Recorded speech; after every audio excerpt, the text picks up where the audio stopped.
10,000 में 10वीं की डिग्री, 55,000 में बीएड की डिग्री, 5 लाख दीजिए और डॉक्टर बन जाइए। यूपी बोर्ड के इम्तिहान में नकल रोके जाने पर यूपी सरकार की सख्ती के बाद 11 लाख छात्रों ने अपनी परीक्षा छोड़ दी। एक अंदाज के मुताबिक यहां नकल का करीब 7,000 करोड़ का कारोबार था।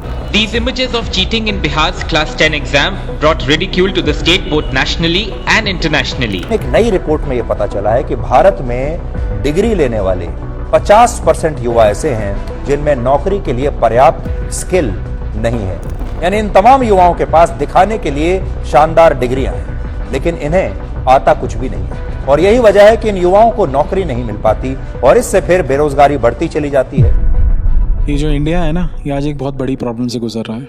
हर साल लाखों बच्चा low level public private colleges में बीकॉम, एमकॉम, बीबीए, एमबीए जैसे कोर्सेज करता है, जहाँ पे शायद ही उसको कुछ सीखने को मिलता है। आज भी पुरानी text books, outdated syllabus, lack of proper infrastructure के साथ साथ घटिया प्रोफेसर्स को झेलने के बाद ये बच्चा जॉब मार्केट में सस्टेन करने लायक बचता ही नहीं है। हजारों यूनिवर्सिटीज इंडिया में डिस्टेंस लर्निंग के नाम पर फेक डिग्रीज बेचती हैं। यहाँ पे 2 प्रॉब्लम्स एग्जिस्ट करती हैं। पहली कि ये डिग्रीज बेचने का धंधा खुलेआम चलता है, और दूसरी जो सबसे बड़ी प्रॉब्लम है कि लोग अच्छा खासा अमाउंट पे करते हैं ऐसी डिग्रीज को पाने के लिए। रिसर्च के दौरान मुझे कोरा पे मल्टीपल पोस्ट देखने को मिली जहाँ पे लोगों ने फेक डिग्रीज के अगेंस्ट अपना फ्रस्ट्रेशन दिखाया। कुछ यूजर्स ने ये भी मेंशन किया हुआ था कि कैसे उनके कॉलीग्स जो कि सेम पोस्ट पे या सेम लेवल पे थे कुछ टाइम पहले, अब फेक डिग्रीज की मदद से बिना ज्यादा मेहनत के उन्होंने डबल सैलरी उठाना शुरू कर दिया है। किसी यूजर ने तो ये भी क्वेश्चन पुट अप किया हुआ था कि क्या उसको एमबीए में एडमिशन मिल जाएगा अगर उसके पास फेक बैचलर्स की डिग्री होगी। आज अगर आपके भी लिंक्स बढ़िया हैं और आपको पता है कि कैसे काम कराना है, आप भी अपनी मनचाही डिग्री घर पे बैठे बैठे डिलीवर करा सकते हो। एग्जाम सेंटर्स पे खुलेआम चीटिंग कराई जाती है, और मैंने ये भी सुना है कि सारे आंसर सही नहीं बताए जाते ताकि स्टूडेंट्स 100 आउट ऑफ 100 ना स्कोर कर दें। भाई थोड़ा तो जेन्युइन लगना चाहिए ना। अब नीट का एग्जाम थोड़ी ना है कि एक ही सेंटर से मल्टीपल टॉपर्स निकल के आ जाएंगे। ये अनुभव जी हैं। इन्होंने 2016 में 6.5 लाख रुपए खर्चा करके एमबीए किया था। कॉलेज जाना मैंडेटरी नहीं था, तो इनको सिर्फ एग्जाम्स के टाइम पे यूनिवर्सिटी जाना होता था। डिग्री मिलने के बाद इनकी एज अ सेल्स ट्रेनी किसी कंपनी में जॉब लगती है, जहाँ पे इनका पैकेज लगता है 2.5 लाख रुपए का, यानी कि 17 से 18 हजार रुपए हर महीने इनको आता है कट कटा के। अब आप खुद ही बताइए कि 6.5 लाख रुपए खर्चा करने के बाद 15 से 20 हजार रुपए में जॉब करके ये अपने खर्चे पूरे करेंगे या अपना घर चलाएंगे या अपने जो एजुकेशन के लिए इन्होंने लोन लिया था उसकी ईएमआई देंगे। ऐसे लाखों बच्चे हैं जो इन ट्रैप्स में फंस जाते हैं क्योंकि शायद इनके पास और कोई ऑप्शन होता ही नहीं है।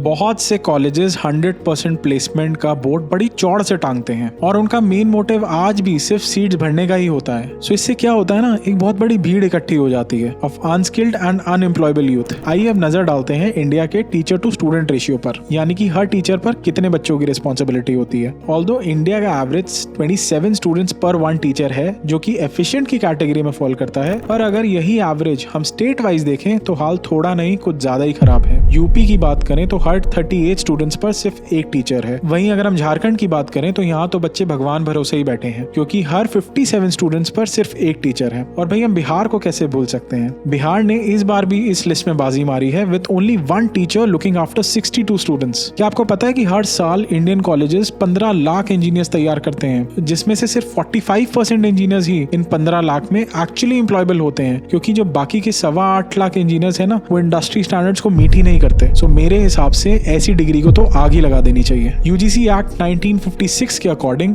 बिना ऑफिशियल अप्रूवल के कोई भी इंस्टीट्यूट अपने नाम में यूनिवर्सिटी शब्द का इस्तेमाल नहीं कर सकता। रोहिणी न्यू दिल्ली में स्थित आध्यात्मिक विश्वविद्यालय या स्पिरिचुअल यूनिवर्सिटी को मल्टीपल वार्निंग्स मिली थी क्योंकि उन्होंने इलीगली यूनिवर्सिटी शब्द का इस्तेमाल किया था। आध्यात्मिक जो भी ये स्पिरिचुअल एजुकेशन देते हैं उसको इंस्टीट्यूशन बुला लीजिए, लेकिन विश्वविद्यालय नहीं बुला सकते। इकोनॉमिक सर्वे 2023-24 के अकॉर्डिंग सिर्फ और सिर्फ 51% ग्रेजुएट्स ही एम्प्लॉयबल कैटेगरी में फॉल करते हैं। जो बाकी 49% है ना, वो डिजायर्ड इंडस्ट्री स्किल्स पॉजेस ही नहीं करते। आज अगर हम देखें तो हर छोटे शहर में, गांव में यूनिवर्सिटीज और कॉलेजेस की लाइन लगी पड़ी है, लेकिन इन इंस्टीट्यूट्स का मेन मकसद सिर्फ और सिर्फ ज्यादा से ज्यादा एडमिशंस लाने का होता है। यहाँ सर्विसेज पे कोई ध्यान नहीं दिया जाता, पूरा ध्यान प्रॉफिट मैक्सिमाइजेशन की तरफ होता है। तो इन कॉलेजेस को अगर हम कॉर्पोरेट हाउसेज बोलें तो ज्यादा अच्छा होगा। ऐसे इंस्टीट्यूट्स में जानबूझकर कम से कम टीचर्स रिक्रूट करे जाते हैं और इन टीचर्स को पढ़ाई कराने के अलावा और कई सारी रिस्पॉन्सिबिलिटीज के साथ ओवरबर्डन कर दिया जाता है।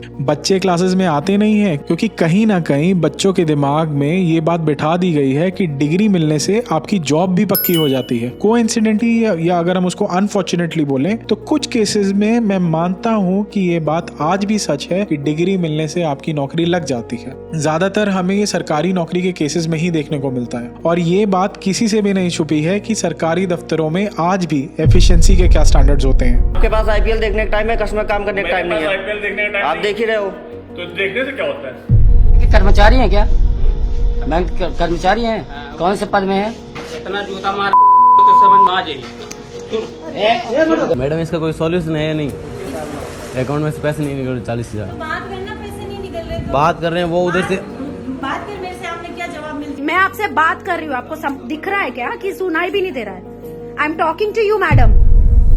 लेकिन अब जैसे जैसे कंपटीशन बढ़ रहा है और मार्केट की डिमांड्स चेंज हो रही हैं, इन बच्चों का फ्यूचर अंधेरे में जाता जा रहा है। आज की डेट में अगर कोई बच्चा जेन्युइनली भी पढ़ना चाहे ना किसी लो ग्रेड लो फीस कॉलेज में, तो वहाँ पे पहले तो उसको ना एक्सपीरियंस एजुकेटर्स मिलेंगे, ना वहाँ पे जो करिकुलम होगा वो अपडेटेड होगा, जिसकी वजह से वो इंडस्ट्री स्टैंडर्ड्स मीट ही नहीं कर पाएगा और एंड ऑफ द डे उसका कॉन्फिडेंस इतना गिर जाएगा कि वो उससे कभी उभर ही नहीं पाएगा। सो कुल मिला के ये बच्चा बिल्कुल डायरेक्शन लेस हो जाएगा। आज अगर हमें इस प्रॉब्लम से निकलना है, we have to invest in qualified teachers. अब चलिए थोड़ा फॉरेन यूनिवर्सिटीज का एग्जाम्पल ले लेते हैं। कुछ फॉरेन यूनिवर्सिटीज में क्लास में बैठे हर बच्चे से एक फीडबैक लिया जाता है। ये यूनिवर्सिटी का फीडबैक नहीं होता, ये उसके प्रोफेसर का फीडबैक होता है, जहाँ पे वो अपने टीचर्स को कुछ सेट स्टैंडर्ड्स पे रेट करते हैं। हाँ, आपने सही सुना, वो अपने टीचर को रेट करते हैं। जैसे कि क्या उनको अपने टीचर के पढ़ाने का तरीका समझ में आ रहा है, कि सवाल पूछते वक्त टीचर का बिहेवियर कैसा था, या क्या टीचर्स प्रोजेक्ट्स में प्रॉपर असिस्टेंस प्रोवाइड कराते हैं या नहीं। और ऐसे कई सारे फैक्टर्स पे टीचर्स को रेट किया जाता है। इस केस में क्या होता है ना कि अगर प्रोफेसर कॉन्स्टेंटली अंडर परफॉर्म कर रहा है तो कोई बड़ी बात नहीं है कि उसको रिप्लेस कर दिया जाए। हमारे इंडिया की तरह नहीं कि अगर वो टीचर से सेटिस्फाइड नहीं है तो उनको हार के धरने पे बैठना पड़ रहा है। आज चाइना ने पुरानी जनरेशन की चिप्स की मदद से बना एआई प्लेटफॉर्म डीप सीक पूरी दुनिया के सामने लॉन्च किया, जिसको बनाने में उनका खर्चा आया सिर्फ और सिर्फ $6 मिलियन,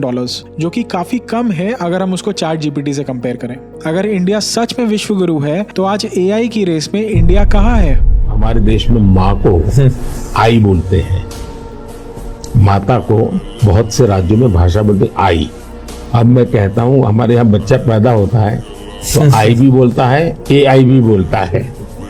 वो इतना एडवांस हो गया है। जर्मनी में एजुकेशन के साथ साथ वोकेशनल ट्रेनिंग को काफी महत्व दिया जाता है। वहीं अगर हम फिनलैंड के एजुकेशन सिस्टम की बात करें तो क्रिटिकल थिंकिंग को एग्जाम से ज्यादा इंपॉर्टेंस दी जाती है। लेकिन इंडिया में जहां स्किल डेवलपमेंट को अटमोस्ट प्रायोरिटी मिलनी चाहिए, आज भी लोग सिर्फ डिग्रीज के पीछे भाग रहे हैं। इंडिया में पेरेंट्स अपने बच्चों को सिर्फ 4 से 5 फील्ड्स जैसे कि डॉक्टर्स, इंजीनियर्स, MBA, लॉयर में फोर्सफुली पुश करते हैं। यहाँ बच्चे के इंटरेस्ट से ज्यादा उसके पेरेंट का इंटरेस्ट मैटर करता है। मेरा बेटा इंजीनियर बनेगा, जिसकी वजह से जो बच्चा एक अच्छा स्पोर्ट्स पर्सन या हो सकता है एक अच्छा आर्टिस्ट बन सकता था, उसको जबरदस्ती इंजीनियरिंग जैसी फील्ड्स में धकेल दिया जाता है। कंपटीशन इतना तेजी से बढ़ रहा है कि नीट और जेई की प्रिपरेशन कर रहे बच्चे डमी स्कूल्स में एडमिशन ले लेते हैं ताकि बिना स्कूल जाए उनकी मिनिमम अटेंडेंस रिक्वायरमेंट पूरी हो जाए। हाँ, मैं इस बात से बिल्कुल अग्री करता हूँ कि इससे बच्चे को एक्स्ट्रा टाइम मिलता है जिससे वो पढ़ाई पे और बढ़िया तरीके से फोकस कर पाता है। लेकिन ऑन दी अदर हैंड उसकी सोशल लाइफ, पर्सनल ग्रोथ और extra curricular activities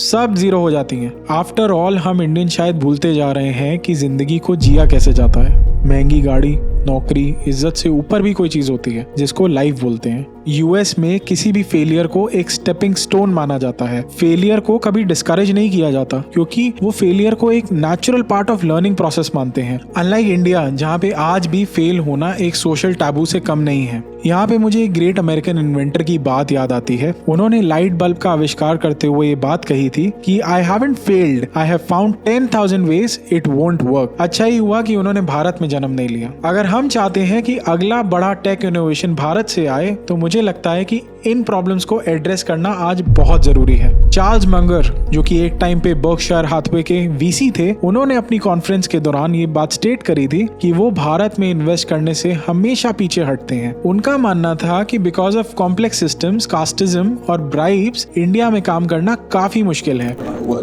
Indian civilization mired down, caste system, overpopulation, assimilating the worst stupidities of the democratic system. It's hard to get anything done in India, and the bribes are just awful.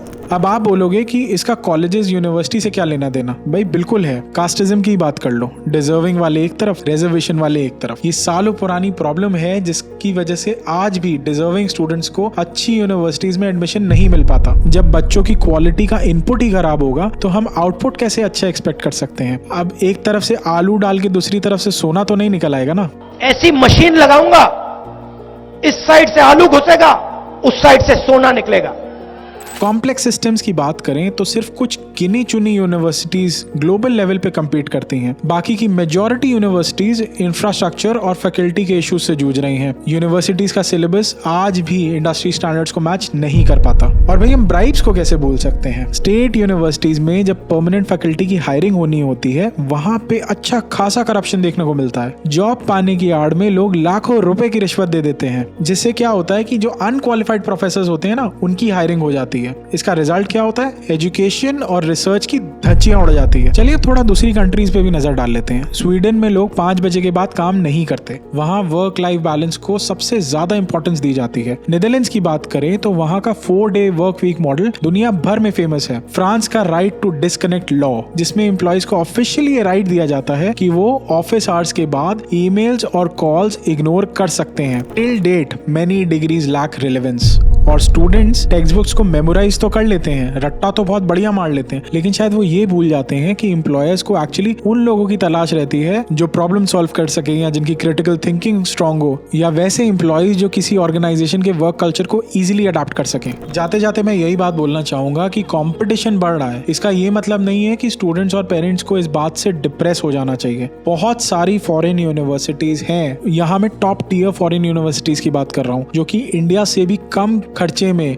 Degrees provide करती हैं और साथ साथ better lifestyle, opportunities और बच्चे को foreign exposure भी मिलता है। हमारे पास मल्टीपल ऑप्शंस हैं यूरोपियन पब्लिक यूनिवर्सिटीज के, जहाँ पे एजुकेशन या तो कम्प्लीटली फ्री है या तो हाईली सब्सिडाइज्ड है। लेकिन एक शर्त है यहाँ पे कि बच्चे के मार्क्स 12th या उसकी बैचलर्स में 80% से ऊपर होने चाहिए, तभी वो इन यूनिवर्सिटीज में एडमिशन लेने के लिए एलिजिबल होता है। अगर आप इन यूनिवर्सिटीज के बारे में और जानकारी चाहते हैं तो नीचे दिए गए कॉन्टैक्ट फॉर्म को फिल कर सकते हैं। अगर आपको हमारी वीडियो पसंद आई हो तो लाइक करना मत भूलना। So that was all for today's video. See you in the next video.